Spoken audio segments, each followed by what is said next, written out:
Are you ready to make your designs stand out effortlessly? Today, I'm going to show you how to use frames in Canva, even if you're a complete beginner. By the end of this guide, you'll be adding stylish images to your designs like a pro.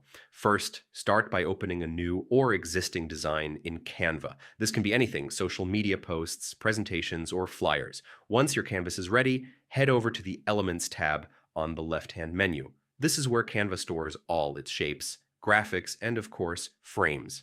Next, type frames in the search bar. You'll see a variety of frame styles, from simple shapes to fun, creative borders. Click on the frame you like, and it will appear on your canvas. You can resize or move it to fit your design perfectly. Now it's time to add your photo. Go to the Uploads tab if you have your own image, or use the Elements tab to find stock photos. Once you find the image you want, simply drag it over the frame. You'll see it automatically snap into place. Want to adjust it? Just double-click on the image inside the frame. You can now move, zoom, or reposition it until it fits perfectly. Once you're happy, click Done or anywhere outside the frame to save your adjustments.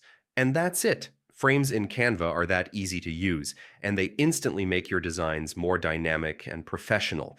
Experiment with different frames and images, and you'll see how much they can transform your visuals. If you found this guide helpful, give it a try in your next project and see the difference for yourself. Keep creating and have fun designing.